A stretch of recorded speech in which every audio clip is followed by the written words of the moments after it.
This is CBY, Christian Broadcasting of Yakima, your local Christian television station, bringing to our valley quality Christian programming for more than 40 years.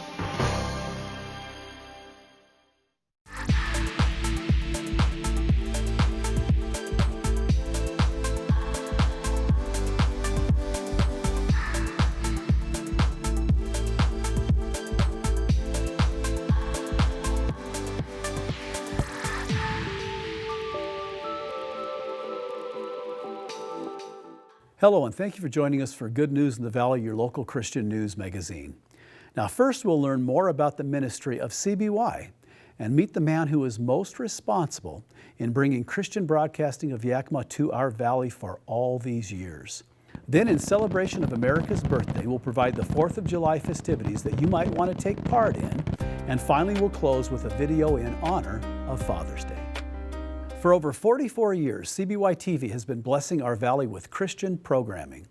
Jerry Irwin, president of CBY and Irwin Research, is here to share the history of both. I had the pleasure of speaking with Jerry, so let's now join that interview. So Jerry, so thankful that you could come in and join us today. And most people don't realize that you, in your, years back, you're an international star of stage, screen, cinema, television, and radio. They think of Jerry Irwin, they think of, Irwin Research, CBY, all that kind of stuff. And it's just, so maybe at the end, it'd be neat maybe if you could, do a little song and dance for us so they can see what a star of the performing arts you once were. So we'll hold that for the end. I'm just so thrilled to have you in here today and doing this because CBY wouldn't be here, obviously, if it wasn't for you. All these years of programs that have blessed many people and all the ministries that have, come from CBY and all the people that have blessed the salvations. It's just incredible what this station has meant to the valley, and it, wouldn't have happened without you, obviously. You are the president, you're the founder, president, and CEO of Irwin Research, which Irwin Research preceded, obviously, CBY. So, and you are the president of CBY, but I thought it would be neat to have you give us, how did this start? I know you were a straight A student in high school, and so from then, tell us, how did Irwin Research become this huge, complex, and worldwide, multi-million-dollar business? How did it happen? Well, first of all, I want to say that I wasn't a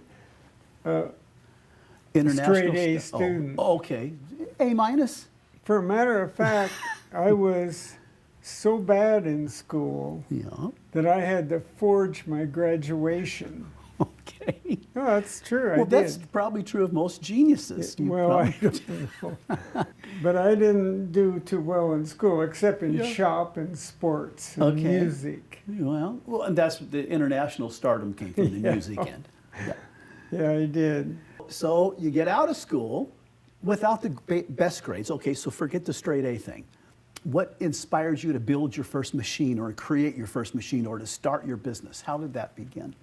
Well, first I want to say that ever since I was a little kid, I've been building stuff and making stuff. Yep. And it just comes natural to me to want to fix things that are broken. Mm-hmm. And so finally, after I got out of school, and then I worked for Floyd Paxton. Quick Lock? Yeah, it was, I married Diane, and her stepfather was Floyd. Yep. And so I got to know Floyd, and he hired me as an engineer, even though I had no experience whatsoever. And no engineering degree. But he was a great teacher. Right. And he went to the 7th grade and then dropped out. See? But he was brilliant. Just a master at everything. And so he taught me engineering and how to run a business. Everything, okay. And he said to me one time, he says, Jerry, I perceive that sometime you're going to go in business for yourself. Mm-hmm. So I just want to give you some advice. Okay. I'm showing you how to do things, how to run a business and how to do the books and stuff. And he said, we have a system that we use. I got it from my father, who was a great engineer. He got it from an engineer that worked for him, and he got it from somebody else, and this is what we use. Okay. So he said, if anybody tries to change that, just tell them to leave. And so I had the same system that he used. And Floyd, like you, is a perfect example. You know, I think of like child prodigies. You see a 2-year-old playing the piano. You know, you see things like, you know, a gifted kid picks up a golf club and he's Tiger Woods or something. You know what I mean? You see these videos.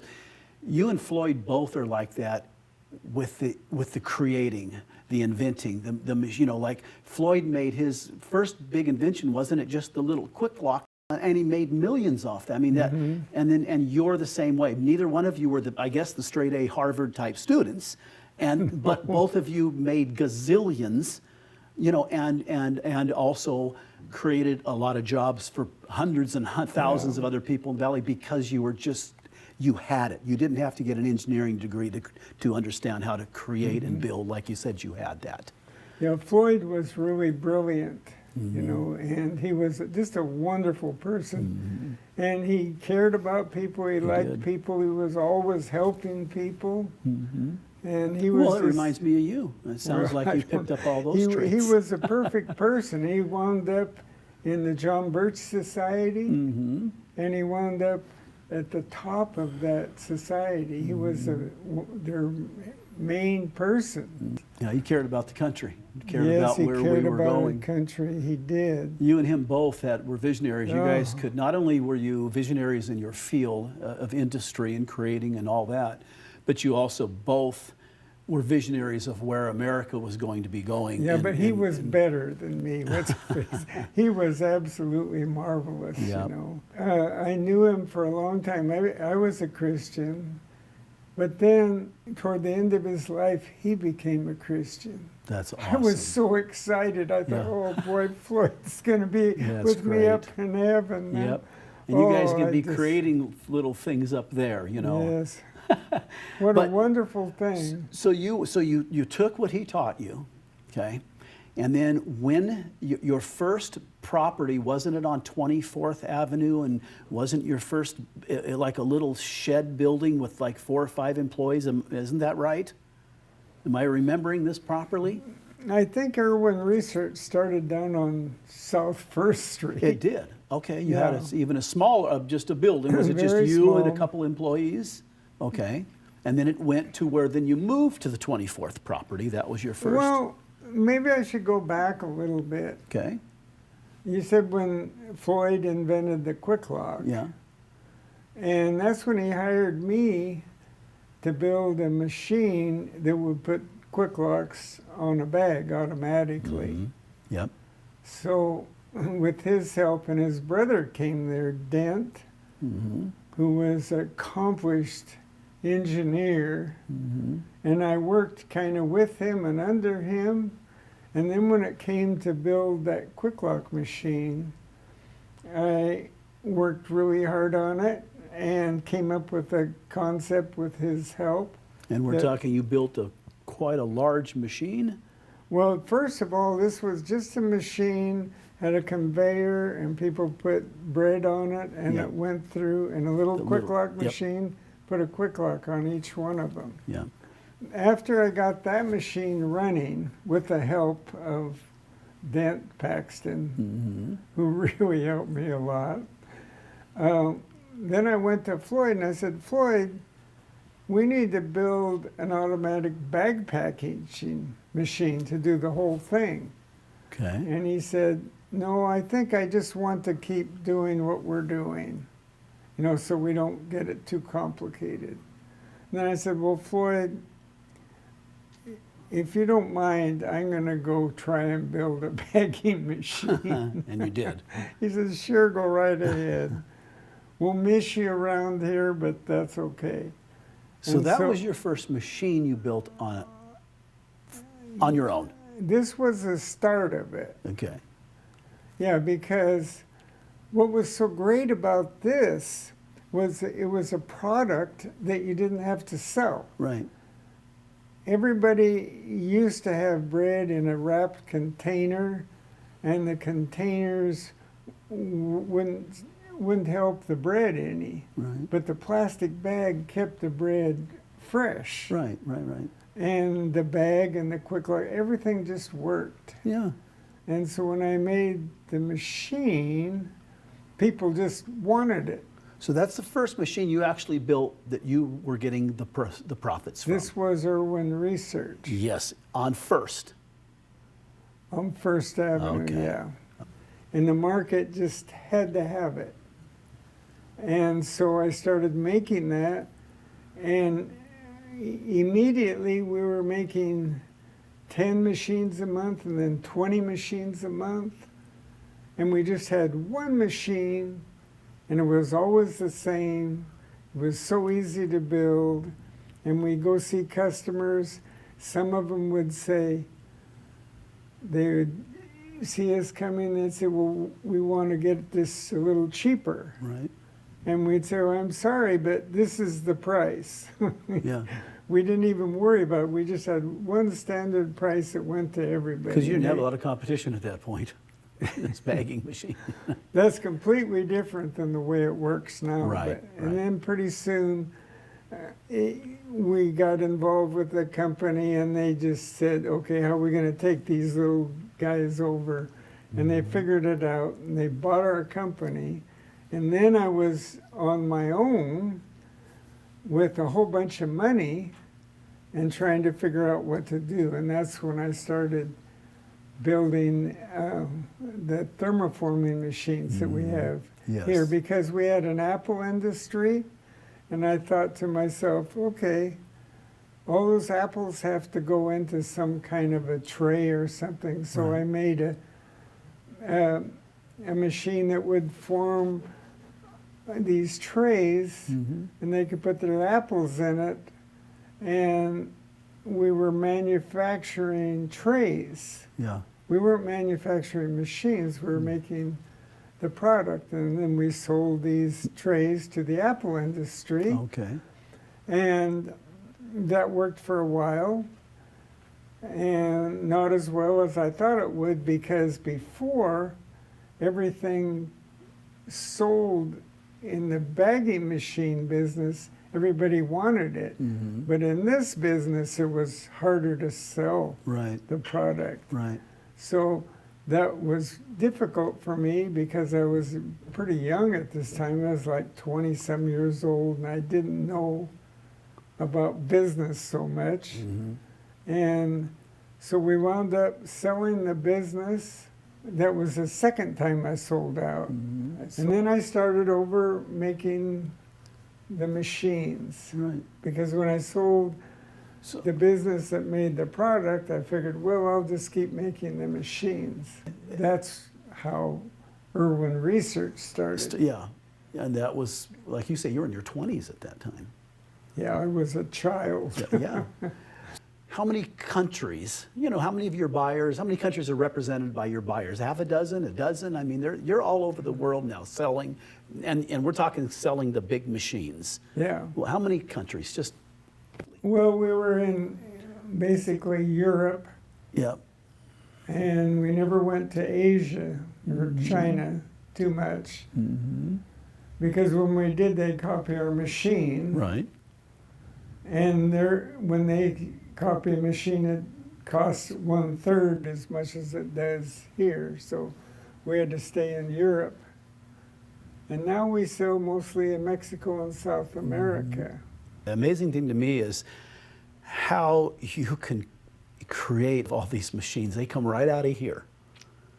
And that's a natural gift. That's what's amazing to me. And so Irwin Research has been here on this property on West J Street. I'm thinking like 40 years. I mean, it's been a while here. And then Errol and Norma Griffith were the actual founders of CBY. And didn't they come to you, am I remembering this correctly, and ask for your financial support? Is that right? Is that how that began?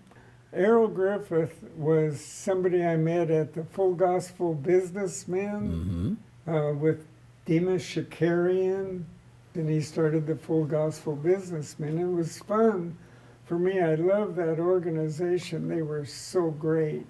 And when I went there, I saw Errol Griffith. I didn't know him at the time, but he was kind of one of the important people there in that organization, and I would watch him. Somebody would come there and he would lead him to the Lord right there. And I thought, oh, what a guy, this is great. He's so just a humble person that loves the Lord and very kind, and he knew how to lead people to Jesus. I thought that was really wonderful. Well, yeah. Well, I watched him, and I never really met him to go up and talk to him or anything. But one time, he came to our Covenant Church. We were having an evening service, and he came there, and he said, "The Lord told me to come down here because I need to talk to somebody. I don't know who it is, but I need to talk to somebody." And I think I even thought they were pouring concrete for a building, you know, maybe that the CBY could be in. And so he came and he talked to everybody, and then at the end of the meeting I said, "Errol, I'm probably that guy that you were talking to." So we had a good time. We really met for the first time there. And that's when he was just thinking of creating a CBY. Yeah, well, he already knew he had to do it. Okay. But he was working on where he was going to do it and how it was going to work. Okay. And so I kind of agreed, well, why not? I'm pouring concrete, and I've got probably room that I'm not going to use, so okay, here, you can take this. And he said, okay. He got it done, and then his next step was to get cable in Yakima. And at that time, nobody really knew how to get all these wires in the ground. Yeah, because we just had the 3 major television stations at that time, yeah. And so he worked with everybody, and he got it passed. Oh, really? Okay. So it got accepted to have cable television. Oh, He was okay. the one that did it. Wow. No I one didn't else know could have that. done it. They were trying to do it, but they couldn't do it. But he got the job done Sheesh. because he wanted it for Christian broadcasting. So we are now 44 years later. Yes. And it is, of course, we're the TBN affiliate. We have several shows. There's Hope is one of our shows. Another one of our shows is A Christian Viewpoint, which is more, interviewing political leaders and things like that. And then this particular show that you're on today is Good News in the Valley. So we've had other great shows. We had God's Next Generation for several years, which highlighted young Christian people, which was a brainstorm of Karen, who is the real boss of the station, as you know. CBY didn't go so well from the start. There was always equipment failures, and the people that we would hire wouldn't know all the stuff they had to do. Then one time I called you and I said, "Skip, what are we going to do here? This thing is out of control. Would you come and help me a little bit?" And Karen and I did. And Karen, oh my God, I got to tell you about this woman. Karen is the brains of CBY. That's right. She Yeah, she's the real knows boss. what to do. Yep. And I come in and I talk to her and I have some idea, and she always has the right idea. Yep. She's the one that gets all the shows, all the interviewer, everything set up. Then we have Rocio, who's Sometimes wonderful. Stuff is helping Karen, tremendous aid here, and but that's the person that we ought to be interviewing, but she doesn't. she won't do it. Nope. Interview. Nope. All I do is I know how to talk, and that's it. She knows then everything else. The other thing, when I came to you and said, "Okay, what are we going to do about this?" Because we had a mess at that time. There was a took mess a look here. at it and said, With "This the is what books. we got to do." Yeah, with the and books. I said, "Skip, thank you for that. I never knew we had to do Yep, this. Karen, she And gets you the credit. did it. We went through the books and we helped And then we get took a things look going. at the equipment. Yep, well, that and- has progressed over the And years. then we found people like Rafael Fernandez. Yep, He knew all about the television, Yeah, he did. broadcasting, all the equipment. He knows. Somehow he knew all that stuff from the time he grew up. well, he's gifted like you are. So. And he did the stuff for us that we needed to do now Yeah. and have the machinery that we need to do. Amen. That's right. And now we have the kind of programs that are as nice as what they do at TBN or Fox News or anywhere else. yeah, anywhere it's you look amazing. at them, our programs look Yeah. like they're professional, just like theirs. Well, you're not more of a professional than Karen. She's been Mhm, doing and this for that's many years. Thankful to Brian that And, came yep. and Yeah, and knew Rocio how to and do the all- whole But staff. we skipped all that stuff. To me, that is the most kind of important thing Well, about Yeah. CBY. I just want to ask you a quick question. When did you get saved in this process? Did you get saved at 12? Did you get saved in your early 20s? When did it happen? That you really committed Well, to I the think Lord? I went to church camp when I was a little kid, and I Yeah. think I got saved then. But then, through the process of growing up, I kind of, Backslid. yeah. Satan, I think he's always looking when things are going good and everything's going right, and you feel so godly. Then Satan's Oh, chasing you. And Like he's a looking at roaring little lion. things, That's you know. right. And with me, unfortunately, he found some of those, and I had to come back to the altar quite a few times in my life. Yeah. But each time I get a little stronger amen. and There a little are no more, perfect people. and no a little more perfect people. secure in the Lord. Yeah. We all need And now Him. it feels so good, Yeah. you know, That's and right. I'm happy. Of course, that's the time when Satan Yeah. is trying to find He's something looking else to wrong. kill, steal, and destroy. That's what he does. Yeah. It's just kind of neat. I mean, I learned some things today I didn't know. I've known you for seems like forever, and it was just awesome to be able to hear like how it started way back, and how it's progressed and where you're at now. And hopefully, if Jesus tarries, He'll keep blessing your business and blessing this ministry. So I thank you, Skip, for Thanks for saving coming in. this station and Karen. That's awesome. We are so thankful for you. Thank you, Jerry, for being my great friend and for maintaining Christian programming through CBY TV. May God keep and protect you for your faithfulness. And now for some 4th of July celebrations.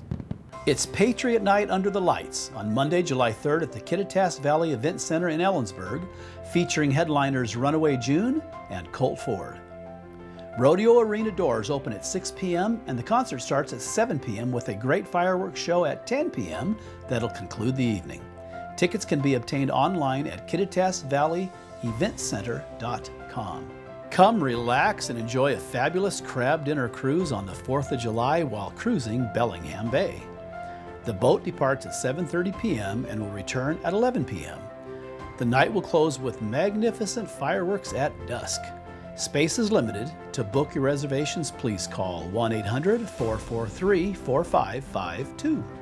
The River of Fire Festival at Columbia Park in Kennewick starts at 2 p.m. and ends at 10 p.m. This family event will have bouncy houses, face painting, games, food trucks, and will conclude with a spectacular fireworks display that will light up the Columbia River at 10 p.m. There will be a grand old 4th of July celebration of the red, white, and blue in Pasco. Festivities include a family bike ride at 8 a.m., a parade at 10 a.m., pancakes from 7 to 11 a.m., which cost only $7 per person, and a car show from noon to 4 p.m. Awesome fireworks conclude the night at 10 p.m. at the Giesa Stadium in Pasco. The complex is accessible at 6:30 p.m. The City of Selah observes Independence Day with an annual celebration at Carlin Park. Lots of family activities to partake in. The grand finale will conclude the night with a wonderful fireworks display that will light up the sky at dusk. Come join the annual Festival of America, which was voted Best in Show in Washington State for its fireworks display off the top of the Grand Coulee Dam. The event this year includes a vendor fair, live entertainment, laser light show at dusk, followed by magnificent fireworks launched off the dam. Come sail away on the 4th with this 3-course dinner and fireworks cruise. The Portland Spirit boards at 7 p.m. from the Salmon Street Springs dock and cruises from 7:30 p.m. to 10:30 p.m. while listening to live piano. This is a perfect setting for viewing the fabulous fireworks. To secure your spot, please visit the website. Saddle up on over to the Basin City Freedom Rodeo in Mesa to rope in the Independence Day on July 4th. It begins at 12:30 p.m. This event is enjoyment for the whole family and the gates open at 10 a.m. More information can be obtained by visiting their website at bcfreedomrodeo.com. You'll get a bang out of Snoqualmie's Red, White, and Boom 4th of July. The festivities begin at 7 p.m. where families can enjoy music, games, activities, vendors, and food trucks at the Snoqualmie Community Park. The night will conclude with a wonderful fireworks show at 9:45 p.m. The Red, White, and Blues Festival will set the stage at Celebration Park in Federal Way from 4 p.m. to 10:30 p.m. There'll be art, sports, inflatables, food vendors, face painting, family games, and musical entertainment, all free of charge. Grand fireworks starts at 10:15 p.m. Celebrate the 4th of July on beautiful Lake Coeur d'Alene that is offering a family cruise from 8:30 p.m. to 11 p.m. This cruise is fun for all ages and gets a direct view of the amazing fireworks. For reservations and prices, please visit cdacruises.com or call 208-292-5670. A 4th of July celebration can be found at this year's Apple Jam at the Yakima State Fair Park. There'll be live entertainment, face painters, water features, foam pit, food vendors, and a carnival. Festivities start at 12:30 p.m. and end with a breathtaking fireworks show at 10 p.m. Ferry boat on over to Bainbridge Island for a grand old 4th of July that will celebrate the holiday with multiple events happening in downtown Winslow and the waterfront park from 7 a.m. until 5 p.m.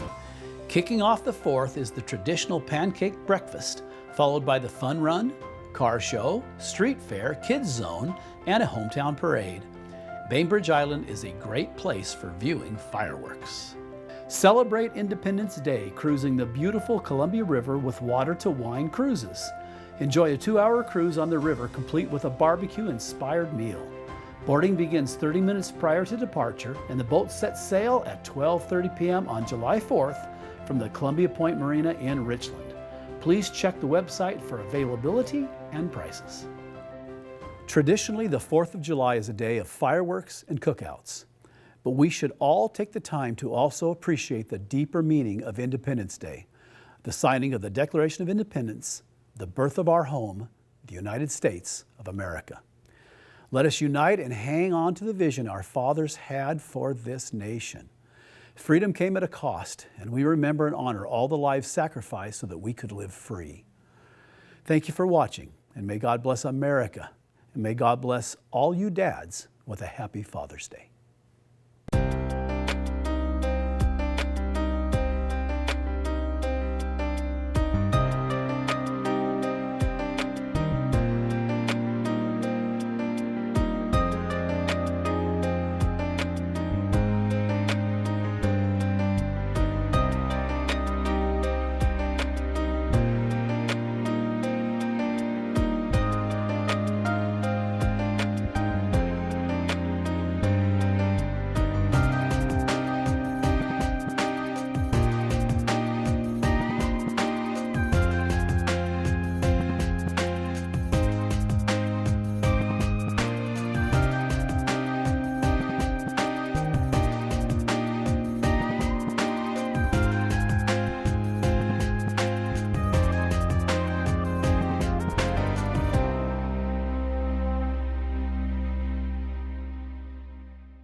This is CBY, Christian Broadcasting of Yakima, your local Christian television station, bringing to our valley quality Christian programming for more than 40 years.